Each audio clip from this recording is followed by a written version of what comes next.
நீங்கள் இணைந்து கொள்வது இலங்கையின் முதற்தர செய்தி வழங்குனர் நியூஸ் ஃபர்ஸ்டின் பிரதான செய்திகளோடு சக்தி டிவி குளோபலூடாக சர்வதேசத்திலிருந்து இணைந்து கொண்டிருக்கும் உங்கள் அனைவரையும் நாங்கள் நேரடியாக சந்திக்கிறோம். நான் ஜெஃப்ரி ஜெபதாசன். நியூஸ் ஃபர்ஸ்டின் பிரதான செய்திகளின் விரிவான செய்திகளுக்கு செல்லும் முன்னர் முதலில் இன்றைய தலைப்புச் செய்திகள்.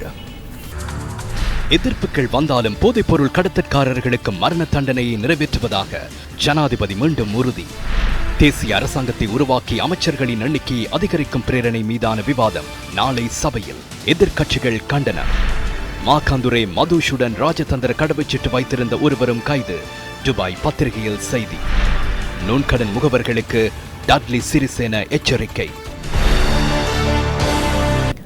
எத்தகைய எதிர்ப்புகள் வந்தாலும் போதைப்பொருள் கடத்தற்காரர்களுக்கு மரண தண்டனையை நிறைவேற்றுவதாக ஜனாதிபதி மைத்ரிபால சிறிசேன மீண்டும் வலியுறுத்தியுள்ளார். பாராளுமன்றத்தில் இன்று மாலை உரையாற்றிய போதே ஜனாதிபதி இந்த விடயத்தை கூறினார். நீதி விரோதி மத்ரவ்ய மர்ஜுவானா கொகேன் ஹசீஷ் ஏவகேம ஐஸ் කියන එක இந்த சட்டவிரோத போதைப் பொருட்களை பற்றி கூறும் பொழுது மதுர்வானா, கொகைன், ஹசீஸ் மற்றும் ஐஸ் என்பன மிகவும் பாரதூரமானவை. இவை இன்று அதிகளவில் நாட்டில் பரவியுள்ளன. மரண தண்டனை விதிக்கப்பட்டவர்களின் பட்டியலை நான் கடந்த 1.5 வருடங்களாக குறித்த நிறுவனங்களிடம் கோரியிருந்தேன். அந்த பட்டியலை அனுப்பும் விடயம் தொடர்ந்தும் தாமதமானது. தற்போது கிடைத்துள்ள ஆவணங்களை அடிப்படையாக வைத்து பெரும்பாலும் அடுத்த ஓரிரு மாதங்களில் எம்மால் மரண தண்டனையை நிறைவேற்ற முடியும் என்று நான் நினைக்கின்றேன். அதனை உறுதியாக நிறைவேற்றுவதற்கு நான் தீர்மானம் எடுத்துள்ளேன். எந்தளவு எதிர்ப்பு வெளியானாலும் அதனை நிறைவேற்றுவேன். மனித உரிமை அமைப்புகளிடம் நான் இவ்வேளையில் கோரிக்கை விடுக்கின்றேன். பாரிய குற்றச்செயல்களான போதைப் பொருள், பாதாள செயற்பாடுகளை ஒழுக்கும் செயற்பாடுகளின் பொழுது மனித உரிமை அமைப்புகள் அவர்கள் சார்பில் முன்னின்றால் அது மிகவும் தவறானது. பாரிய குற்றச்செயல்களில் ஈடுபட்டவர்களை வெலிக்கடை சிறையில் இருந்து பூசா சிறைச்சாலைக்கு கொண்டு சென்றதன் பின்னர் போலீஸ் விசேட அதிரடிப்படையின் பாதுகாப்பு வழங்கப்பட்டது. அதன் பின்னர் இலங்கையை பாதுகாக்க வேண்டிய மனித உரிமை ஆணைக்குழு போலீஸ் விசேட அதிரடிப்படையின் தலைமை அதிகாரியிடம் கேள்வி கேட்டனர். STF பாதுகாப்பு வழங்கியமைக்கான காரணம் என்ன? யாருடைய உத்தரவின்படி பூசா சிறைச்சாலைக்கு STF பாதுகாப்பு வழங்கினீர்கள் என்று கேட்டனர். தற்போது 12 நீதிபதிகளின் பெயர்களை அரசியலமைப்பு பேரவை நிராகரித்துள்ளது. நிராகரித்தமைக்கான காரணத்தை எனக்கு அறிவிக்கவும் இல்லை, அந்த நீதிபதிகளுக்கு அறிவிக்கவும் இல்லை. இதன் மூலம் இன்று எமது நீதிமன்ற கட்டமைப்பில் உள்ள நீதிபதிகளின் எதிர்பார்ப்புகள் வீணடிக்கப்பட்டுள்ளன. அவர்கள் எந்தளவு நீதியாக செயற்பட்டாலும் எவ்வித காரணமும் குறிப்பிடாமல் அவர்களின் பதவி உயர்வுகளை நிராகரிக்கின்றமை தொடர்பில் அவர்கள் இன்று அதிருப்தி அடைந்துள்ளனர். இந்த விடயம் தொடர்பில் நான் கூறிய விடயம் குறித்து கௌரவ சபாநாயகர் எனக்கு 4 பக்கங்களை கொண்ட கடிதம் ஒன்றை அனுப்பியிருந்தார். நீதிபதிகளுக்கு பதவியுயர்வு வழங்கும் பொழுது சிரேஷ்டத்துவம் கவனத்திற்கொள்ளப்படுவதில்லை என அதில் குறிப்பிடப்பட்டுள்ளது. இயலுமை மற்றும் திறமையை அடிப்படையாக கொண்டே பதவி உயர்வுகள் வழங்கப்படுவதாக அதில் குறிப்பிடப்பட்டுள்ளது. எனினும் அரசியலமைப்பு பேரவையே அந்த இயலுமை மற்றும் திறமையை தீர்மானிக்கின்றது. எந்த வழிகாட்டலில் அதனை செய்கின்றார்கள்? எனக்கு கிடைத்த தகவல்களின்படி கடந்த காலங்களில் வழங்கப்பட்ட வழக்கு தீர்ப்புகளின் அடிப்படையில் இவர்கள் பதவியுயர்வுக்கு தகுதியற்றோர் என்ற அடிப்படையில் அவர்களுக்கு பதவியுயர்வு வழங்கப்படவில்லை என்றால் இந்த நாட்டின் நீதித்துறை பாரிய பிரச்சனை எதிர்நோக்கும் என்று நான் நம்புகின்றேன். என்னையும் கோட்டாபே ராஜபக்சவையும் கொலை செய்வதற்கான சதி முயற்சி தொடர்பில் குற்ற புலனாய்வு திணைக்களம் மிகவும் சிறப்பாக தற்போது விசாரணைகளை மேற்கொள்கின்றது. நான் போலீஸை பொறுப்பேற்றதன் பின்னர் கடந்த 2 மாதங்களில் அந்த விசாரணைகள் துரிதப்படுத்தப்பட்டுள்ளன. விசாரணைகள் நிறைவடைந்து இறுதியில் எனது வாக்குமூலத்தையே பெற வேண்டியிருந்தது. 4 நாட்களுக்கு முன்னர் குற்ற புலனாய்வு திணைக்களம் எனது வாக்குமூலத்தையும் பெற்றுக்கொண்டது. எனவே அடுத்த 2 வாரங்களில் நாட்டுக்கு அதனை அறிந்து கொள்ள முடியும். குற்ற புலனாய்வு திணைக்களம் அந்த அறிக்கையை சட்டமா அதிபருக்கு சமர்ப்பிக்கும். அதன் பின்னர் சட்டமா அதிபர் அடுத்த கட்ட செயற்பாடுகளை முன்னெடுப்பார் என்று நான் நம்புகின்றேன். நீதிபதிතුමාට ඉදිරිපත් කරાવી ඉන් පසු நீதிபதிතුමා එතන එහාට කටයුතු කරයි කියලා මම විශ්වාස කරනවා. துபாயில் ஹோட்டலில் கைது செய்யப்பட்ட பிரபல போதைப் பொருள் கடத்தல்காரரும் பாதாள உலக கோஷ்டியின் தலைவர்களில் ஒருவருமான மாக்காந்துர மதுஷ் உள்ளிட்ட குழுவில் ராஜதந்திர கடவுச்சீட்டுள்ள ஒருவரும் அடங்குவதாக அந்த நாட்டின் காலிஞ்ச் டைம்ஸ் என்ற பத்திரிகை செய்தி வெளியிட்டுள்ளது. சந்தேக நபர்கள் தமது பொறுப்பில் இருப்பதாக துபாய் போலீசார் உறுதி செய்துள்ளதாகவும் இந்த பத்திரிகை செய்தியில் மேலும் குறிப்பிடப்பட்டுள்ளது. பிரபல போதைப்பொருள் கடத்தல்காரரும் பாதாள உலக கோஷ்டியின் தலைவர்களில் ஒருவரும் என கூறப்படும் மாக்கந்துரே மதுஷ் உள்ளிட்ட 25 பேர் போதைப்பொருளுடன் துபாயில் உள்ள ஹோட்டல் ஒன்றில் கைது செய்யப்பட்டதாக போலீசார் நேற்று தெரிவித்தனர்.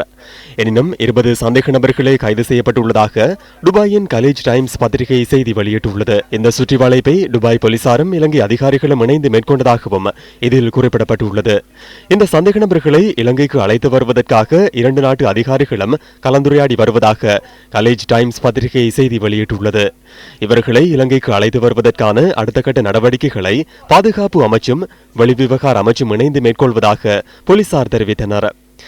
கைது செய்யப்பட்டவர்களில் பிரபல போதைப்பொருள் கடத்தல்காரர்கள் 5 இருப்பதுடன் அவர்களில் கஞ்சிப்பான இம்ரான், அங்குட சூட்டி உள்ளிட்ட பிரபல குற்றவாளிகள் பலரும் அடங்குவதாகவும் போலீசார் உறுதிப்படுத்தினர். மாகந்துரே மதுஷின் பிள்ளையொன்றின் பிறந்த தின நிகழ்வில் இவர்கள் 25 பேரும் கலந்து கொண்டிருந்ததாகவும் போலீசார் குறிப்பிட்டனர். ஐக்கிய அரபு ராஜ்யத்தின் கலேஜ் டைம்ஸ் பத்திரிகை இன்று மிக சர்ச்சைக்குரிய செய்தி ஒன்றை வெளியிட்டுள்ளது. மாகந்துரே மதுஷுடன் கைது செய்யப்பட்டவர்களில் இலங்கையின் ராஜதந்திர கடவுச்சீட்டு இருக்கும் ஒருவரும் அடங்குவதாக அதில் குறிப்பிடப்பட்டுள்ளது. கௌரவ சபாநாயகரே, அந்த ராஜதந்திர அதிகாரி யார் என்பதை அறிந்து கொள்ள முடியுமா? போதைப்பொருள் கடத்தலுடன் தொடர்பு பட்டுள்ள இந்த ராஜதந்திர அதிகாரி யார்?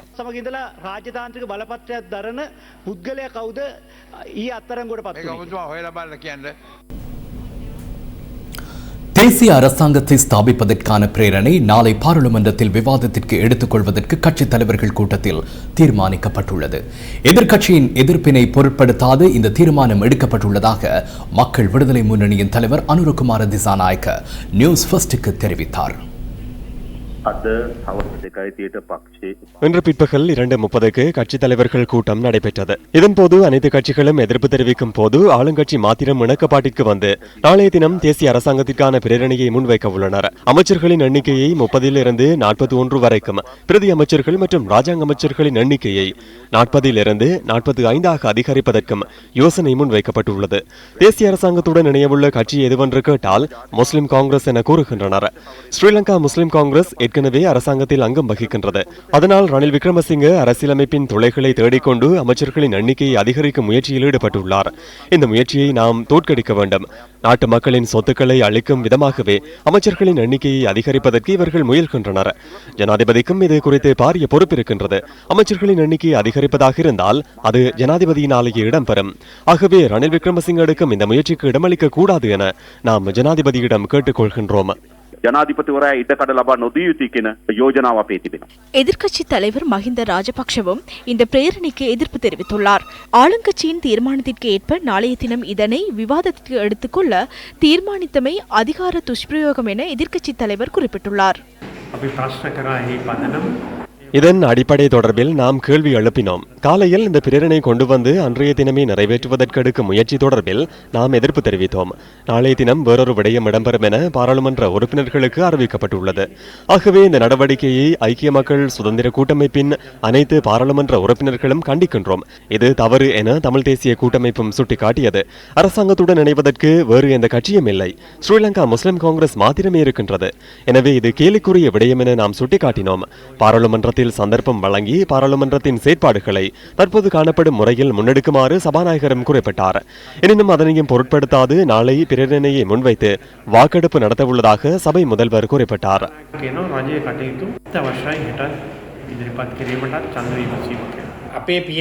அரசியலமைப்பின் நிலையில் கட்டளின்படியே நாம் நடவடிக்கை எடுப்போம். நிலையில் கட்டளைகளை நாம் ரத்து செய்ய மாட்டோம். அவசர தேவைகளின் பொழுதே நிலையில் கட்டளைகளை ரத்து செய்வோம். இந்த பிரேரணைக்கு பல கட்சிகள் எதிர்ப்பு தெரிவித்தன. எனினும் அரசாங்கத்தின் செயற்பாடுகளுக்கு முக்கியத்துவம் வழங்க வேண்டும்.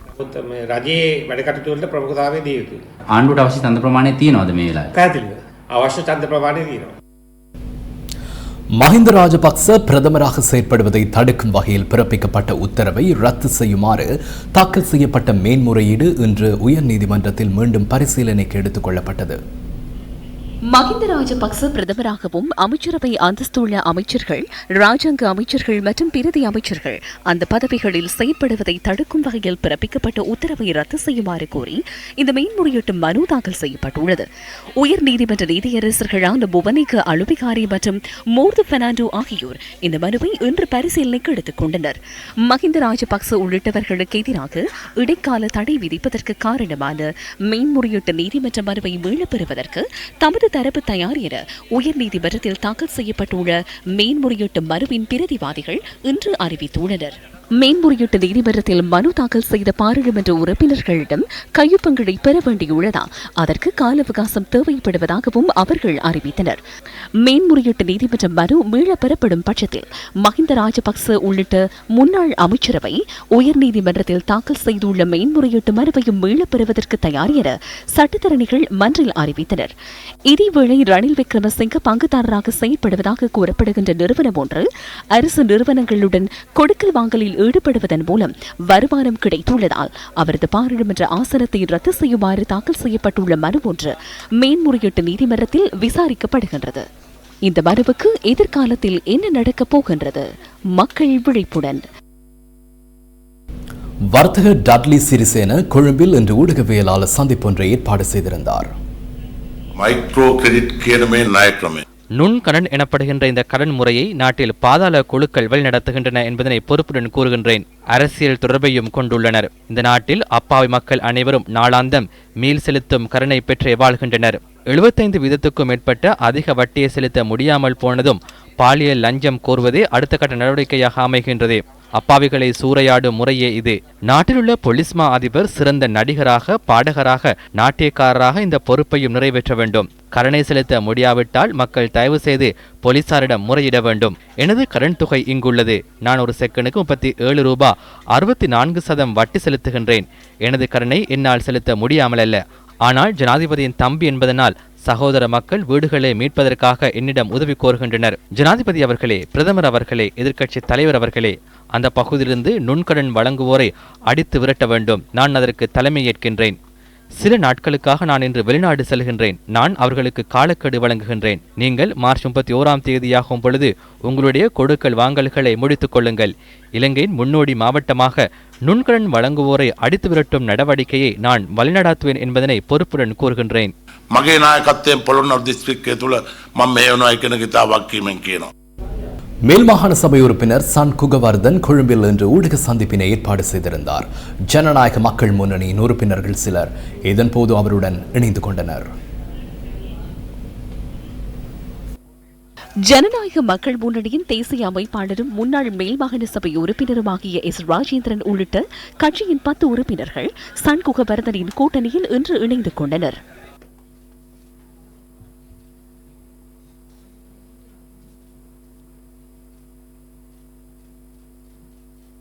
தனது எதேச்சாதிகார தலைமைத்துவத்தை பயன்படுத்தி மற்றவர்களை அரசியல் பழிவாங்கி, மற்றவர்களை காட்டிக் கொடுத்து, மற்றவர்களுக்கு முதுகில் குத்தி துரோகமுளைத்து தமிழர்களை காட்டிக் கொடுக்கின்ற அந்த எதேச்சாதிகார தலைமைத்துவத்துக்கு எதிராக புதிய இளைஞர்களும் புதியவர்களும் இன்று ஒன்று சேர வேண்டிய சந்தர்ப்பம் ஏற்பட்டிருக்கின்றது. மக்களை ஏமாற்றாத ஒரு அரசியலை தலைநகரிலே செய்வோம், செய்து காட்டுவோம்.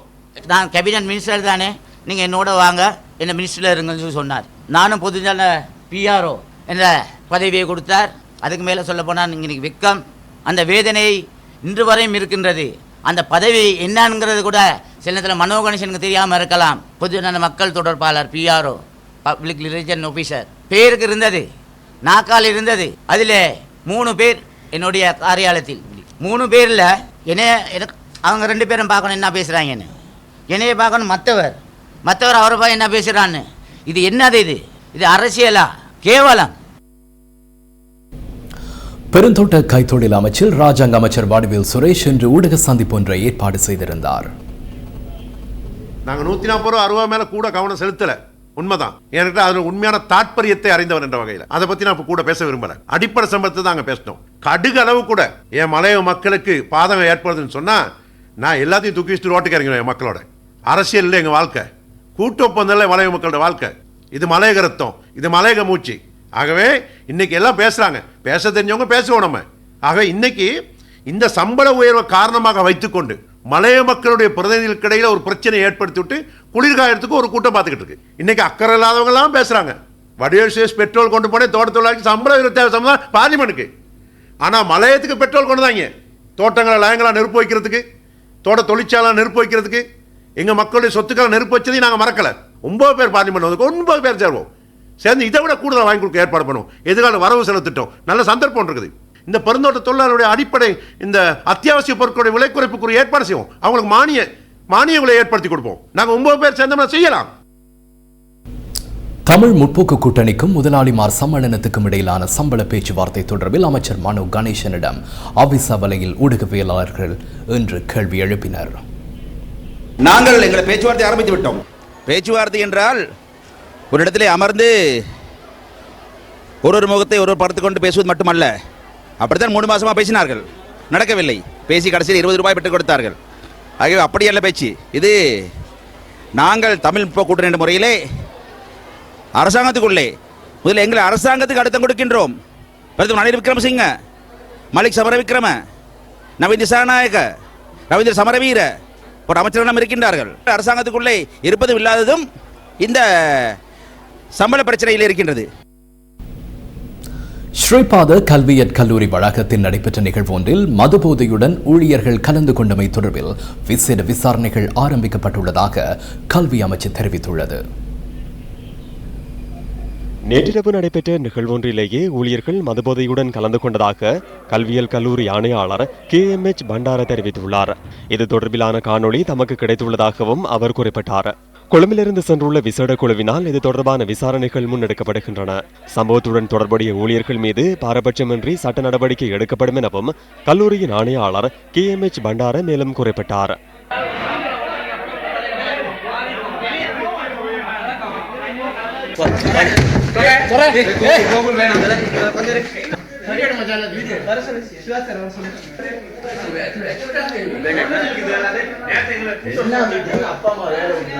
இதேவேளை ஸ்ரீபாத கல்வியல் கல்லூரியின் ஆசிரியர் பயிலுனர்கள் இன்று கவனஈர்ப்பு போராட்டத்தில் ஈடுபட்டனர்.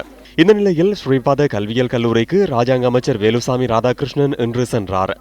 ஆசிரியர் பயிலுனர்கள் மற்றும் அதிகாரிகளுடன் ராஜாங்க அமைச்சர் இதன்போது கலந்துரையாடினார். இதேவேளை பத்தனை ஸ்ரீபாத கல்வியல் கல்லூரியின் சமையலறைக்கு நேற்று மாலை சீல் வைக்கப்பட்டது. கொட்டகலை பொது சுகாதார வைத்திய அதிகாரி மற்றும் பிரதேச சபையின் தலைவர் ஆகியோரது பணிப்புரைக்கு அமைய இந்த நடவடிக்கை எடுக்கப்பட்டுள்ளது. உடனடியாக அதற்கான நடவடிக்கை எடுக்கும்படி நாங்கள் அமைச்சினுடைய அதிகாரிகளை நாங்கள் பணித்திருக்கின்றோம். காலையில் நான் கௌரவ அமைச்சர் அகிலவராஜா அவர்களுடைய உரையாடினேன். அதற்கு பிறகு அவர் இதற்கான நடவடிக்கை எடுக்கும்படி என்னை பணித்திருக்கின்றார். அந்த வகையிலே இன்னும் ஒரு வாரத்திலே நாற்றம் இருக்கின்ற இடத்தை சுத்தம் செய்து நல்ல முறையில் அதை செய்வதற்கான நடவடிக்கை எடுக்கும்படி ஒத்துக்கொண்டிருக்கின்றார்கள் இன்ஜினியர்கள். இப்பொழுது தற்காலிகமாக சமைப்பதற்கு அதற்கான ஏற்பாடுகளும் இப்பொழுது செய்யப்பட்டிருக்கின்றது. தங்களுடைய வேலை நேரத்திலே குடிபோதையில் இருந்ததாகவும் சிற்றூழியர்களும் சம்பந்தப்பட்டிருப்பதாக எங்களுக்கு இப்பொழுது வீடியோ படம் மூலமாக அவர் காட்டினார்கள். அதற்கான நடவடிக்கை எடுப்பதற்கு நான் அமைச்சிலிருந்து அதிகாரிகளை வரவழைத்திருக்கின்றோம். விசாரணை நடந்து கொண்டிருக்கின்றது. விசாரணை நடந்த பிறகு அதற்கான முடிவுகளை எடுப்போம். தமிழகத்தின் ராமநாதபுரத்திலிருந்து இலங்கைக்கு கடத்தப்படவிருந்த 206 கிலோகிராம் கேரள கஞ்சா கடந்த 24 மணித்தியாலங்களில் கைப்பற்றப்பட்டுள்ளது. ராமநாதபுரம் கண்காணிப்பாளருக்கு கிடைத்த தகவலுக்கமைய உச்சிப்புலி பஸ் நிலையத்தில் நேற்றிரவு 10 கிலோகிராம் கேரள கஞ்சா பறிமுதல் செய்யப்பட்டுள்ளது. இலங்கைக்கு கடத்துவதற்காக பதுக்கி வைக்கப்பட்டிருந்த கேரள கஞ்சா தொகையை இவ்வாறு கைப்பற்றப்பட்டுள்ளது. சம்பவம் தொடர்பில் இலங்கையை சேர்ந்த ஒருவர் கைது செய்யப்பட்டுள்ளதுடன் கியூ பிரிவு போலீசார் விசாரணைகளை மேற்கொண்டு வருகின்றனர். இதேவேளை உச்சிப்புலி அரியமான் கடற்கரை பகுதியில் 196 கிலோகிராம் கேரள கஞ்சா பறிமுதல் செய்யப்பட்டுள்ளது. சம்பவத்துடன் தொடர்புடைய சந்தேக நபர்கள் தப்பி சென்றுள்ளதுடன் சந்தேக நபர்களை கைது செய்வதற்கான விசாரணைகள் முன்னெடுக்கப்படுகின்றன. மன்னார் மனித புதைக்குழியிலிருந்து எடுக்கப்பட்ட இரும்பு துண்டுகளின் சில மாதிரிகள் அரச ரசாயன பகுப்பாய்வாளருக்கு அனுப்பப்பட்டுள்ளது. அகழ்வின் போது கண்டுபிடிக்கப்பட்ட மேலும் சில இரும்பு துண்டுகளை எதிர்காலத்தில் அரச ரசாயன பகுப்பாய்வாளருக்கு அனுப்ப உள்ளதாக அகழ்வு பணிகளுக்கு பொறுப்பான சட்ட வைத்திய அதிகாரி சமிந்த ராஜபக்ச தெரிவித்துள்ளார். இதேவேளை மனித புதைக்குழியில் 139வது நாளாகவும் இன்று அகழ்வு பணிகள் முன்னெடுக்கப்பட்டன. கார்பன் பரிசோதனை அறிக்கையை நாம் எதிர்பார்த்துள்ளோம். ஜனவரி மாதம் 25ஆம் தேதி நாம் மாதிரிகளை அனுப்பி வைத்திருந்தோம். 2 வாரங்களுக்குள் அந்த அறிக்கை எமக்கு கிடைக்கும் என எண்ணுகின்றோம். இதுவரை மேற்கொள்ளப்பட்ட அகழ்வு பணிகளின் ஊடாக 312 மனித எலும்புக்கூடுகள் கண்டுபிடிக்கப்பட்டுள்ளதாக சட்ட வைத்திய அதிகாரி சமிந்த ராஜபக்ச தெரிவித்தார். கண்டுபிடிக்கப்பட்ட எலும்புக்கூடுகளில் 26 எலும்புக்கூடுகள் குழந்தைகளுடையது எனவும் அடையாளம் காணப்பட்டுள்ளது. புதிய பயங்கரவாத எதிர்ப்பு சட்டத்தின் பெயரில் அடிமை சாசனம் எழுதுவதற்கு அரசாங்கம் முயற்சிப்பதாக பாராளுமன்ற உறுப்பினர் சிவசக்தி ஆனந்தன் குற்றம் சுமத்தியுள்ளார். தயாராகும் பயங்கரவாத எதிர்ப்பு சட்டத்தை அமலாக்குவதனூடாக ஜனநாயக குரல்களை நசுக்கி ஒட்டுமொத்தமாக அடிமை சாசனத்தை எழுதுவதற்கு தயாராகும் பெரும்பான்மையின் நாசுக்கான நகர்வினை உடன் நிறுத்துவதற்கு அனைத்து தரப்புகளும் பேதமின்றி ஒன்றிணைய வேண்டும் என ஈழமக்கள் புரட்சிகர விடுதலை முன்னணியின் செயலாளர் சிவசக்தி ஆனந்தன் பகிரங்க கோரிக்கையை விடுத்துள்ளார். பயங்கரவாத தடைச்சட்டம் வலிந்து அமலாக்கப்பட்டுள்ள நிலையில் அதற்கு எதிரான எதிர்ப்புகள் வலுவடைந்துள்ளதாக அவர் கூறியுள்ளார். இதனால் சட்டத்தினை மாற்றி சர்வதேச நியமனங்களுக்கு உட்பட்டு புதிய சட்டத்தை கொண்டுவரும் முறையில் அரசாங்கம் ஈடுபட்டுள்ளதாக சிவசக்தி ஆனந்தன் மேலும் தெரிவித்துள்ளார். கால்நடைகள் இறப்பதால் திருகோணமலை மாவட்டத்தின் பால் உற்பத்தி பாதிக்கப்பட்டுள்ளது. இதுவரையில் பாதிக்கப்பட்ட பண்ணையாளர்களுக்கு சரியான நிவாரணம் மற்றும் தங்களுடைய கால்நடைகளுக்கான மருத்துவ உதவிகள் வழங்கப்படவில்லை என கால்நடை வளர்ப்பாளர்கள் விசனம் வெளியிடுகின்றனர். இந்த மாடு 80 மாடு இதுவரைக்கும் மரணிச்சிருக்கிறது. ஒரு மாட்டின் பெறுமதி 50,000 ரூபாய் படுத்தான 8-40 லட்சம் ரூபாய் மாடு எனக்கு சேதப்பட்டுள்ளது. இப்படி எங்களை மாடெல்லாம் செத்து கொண்டிருக்கி இன்னும் செத்து தாக்கி டாக்டர்கிட்ட சொன்னால் டாக்டர் சொல்லாரு நீங்கள் பாமாட்டை வாங்கி வளங்கன்றாங்க. பாமாடு வாங்கி எங்களுக்கு கட்டி வளர்க்குறதுக்கு எங்களுக்கு இயலாது. அத்தோடு இதற்காக பொறுப்பாக்கப்பட்ட வைத்தியர்கள் இதற்கான நடவடிக்கைகளையும் செய்ய வேண்டும் என்று நாங்கள் உங்களிடத்திலே எதிர்பார்க்கிறோம். இந்த விடயம் குறித்து கிழக்கு மாகாண கால்நடை வைத்திய அதிகாரி எம் ஃபைசரிடம் நாம் வினவினோம். உரிய மாதிரிகள் கண்ணறுவை மிருக வைத்திய ஆராய்ச்சி நிலையத்திற்கும் மற்றது மிருக வைத்திய புலனாய் நிலையத்திற்கும் அனுப்பப்பட்டு பரிசோதனை அறிக்கைகள் கிடைக்கப்பெற்றன. அந்த அறிக்கையின் அடிப்படையில் மாடுகள் போசனை குறைபாட்டின் காரணமாக நலிவடைந்து அந்த நலிவடைந்த நூடாக நாடாப்புழு தட்டைப்புழு போன்றவற்றின் தாக்கம் அதிகமாகி அதுவும் இறப்பு காரணமாக இருந்தால் தான் கூறப்பட்டது. ஆகவே எதிர்காலத்திலே நிரந்தரமான மேய்ச்சல் தரை பிரதேசம் பிரிணப்படுத்தப்பட வேண்டும். மாடுகளுடைய இறப்பின் காரணமாக மாட்டு உரிமையாளர்களுடைய பாலினை கொள்வனவு செய்பவர்கள் அதனை தவிர்த்து வருகிறார்கள். இதனால் மாட்டு உரிமையாளர்கள் பால் விற்பனையிலும் பாதிக்கப்பட்டிருக்கிறார்கள். பால் தருகின்ற மாடுகளுடைய பால் தற்பொழுது குறைவடைந்திருப்பதாகவும் தெரிவித்திருக்கிறார்கள். வடமாகாண சிரேஷ்ட பிரதி போலீஸ் மாதிபருக்கு எதிராக தேசிய போலீஸ் ஆணைக்குழுவில் இன்று முறைப்பாடு ஒன்று முன்வைக்கப்பட்டுள்ளது. கிளிநொச்சியில் கஞ்சா கடத்தல்காரர்கள் தொடர்பில் தகவல் வழங்கிய மாணவன் தாக்கப்பட்டதாக கூறப்படும் சம்பவம் தொடர்பில் உரிய நடவடிக்கை எடுக்கப்படவில்லை என தெரிவித்து வடமாகாண சிரேஷ்ட பிரதி போலீஸ் மாதிபர் ஹொஷான் பெர்னாண்டோவுக்கு எதிராக இந்த முறைப்பாடு முன்வைக்கப்பட்டுள்ளது. தேசிய போலீஸ் ஆணைக்குழுவின் வடமாகாண அலுவலகத்தில் இந்த முறைப்பாடு தாக்கல் செய்யப்பட்டுள்ளது. ஒரு உண்மையே சரியாக அந்த சூழலை விசாரிக்காமல் இந்த விடயங்களை மூடி மறைப்பதற்கான ஒரு ஏற்பாடாகத்தான் இது கருத வேண்டியிருக்கிறது. இந்த ஆஸ்பத்திரியில் அந்த பிள்ளை அனுமதிக்கப்பட்டு அடுத்த நாள் அந்த பிள்ளையிடம் எத்தனையோ வாக்குமூலங்கள் எடுபட்டும் உங்களுக்கு தெரியும் போலீஸில் வாக்குமூலம் பதிஞ்சால் ஒரு நம்பர் கொடுப்பாங்க. இந்த நம்பர் கூட அந்த பிள்ளையை கொடுப்படையாது. இப்போ தொடர்ந்து எங்களால் நடவடிக்கை எடுக்கிறது கூட முடியாமல் இருக்கிறது. இவ்வாறாக போலீசார் மூடி மறைத்து செயற்படுகின்றார்கள். இவ்வாறான சூழலில் அரசியல்வாதிகள் மௌனிகளாக இருக்கின்றார்கள். படம் எடுத்து ஃபேஸ்புக்கில் போடுறதுக்கு தான் அரசியல்வாதிகள் இருக்கின்றார்கள். செய்ய வேண்டிய ஆக்கப்பூர்வமான நடவடிக்கை எதுவும் செய்கின்றார்கள் இல்லை. பிரதிபாதி சொல்லியிருந்தால் நாங்கள் 3 பேரை அரெஸ்ட் பண்ணிக்கிறோம் உண்டு. ஆனால் இப்போ தான் எனக்கு தெரியும் அதை அரெஸ்ட் பண்ணது இவர்களை பேசினதுக்காக பக்கத்து வீட்டுக்காரரை அரெஸ்ட் பண்ணியிருக்க ஒழிய இந்த படியனுக்கு மோட்டார் பைக்கால் வந்து காலால் உதர்ந்ததுக்கு எந்த நடவடிக்கை எடுக்கவில்லை. ஸ்போர்ட்ஸ் ஃபர்ஸ்ட் அலியான்ஸ் பிளாட்டினம் விருது வழங்கல் விழாவுக்கான இன்றைய ஊக்குவிப்பு செயற்திட்டம் ஹம்மாந்தோட்டையில் முன்னெடுக்கப்பட்டது. இன்றைய 22ஆம் நாளுக்கான ஊக்குவிப்பு செய்திட்டம் ஹம்மாந்தோட்டை தெபரவெவ தேசிய பாடசாலையில் முன்னெடுக்கப்பட்டது. கதிர்காம கந்தன் திருத்தலத்தில் ஸ்போர்ட்ஸ் ஃபர்ஸ்ட் குழாத்தினர் வழிபாடுகளில் ஈடுபட்டனர். 2017 மற்றும் 2018ஆம் ஆண்டுகளில் தேசிய மற்றும் சர்வதேச ரீதியில் பிரகாசித்த வீர வீராங்கனைகளை கௌரவிக்கும் பொருட்டு ஏற்பாடு செய்யப்பட்டுள்ள இந்த ஊக்குவிப்பு செய்திட்டத்துக்கு அலியான்ஸ் நிறுவனம் அனுசரணை வழங்குகின்றது. ஹம்மாந்தோட்டை பாடசாலை மாணவர்களுக்கு இன்றும் ரக்பி, கால்பந்தாட்டம், பேஸ்பால் உள்ளிட்ட விளையாட்டுகளின் நுணுக்கங்கள் கற்றுக் கொடுக்கப்பட்டன. ஹம்மாந்தோட்டை மாவட்டத்தின் அதிசிறந்த பாடசாலை வீராங்கனைக்கான தங்கப்பதக்கத்தை தெபரவெவ தேசிய பாடசாலையின் மெய்வல்லுநர் வீராங்கனையான நெக்மி மேகவர்ண வெற்றி கொண்டார். நம்பிக்கையின் சுடர் வாகன தொடரணி ஹம்மாந்தோட்டையிலிருந்து மாத்தறை நோக்கி பயணமானது.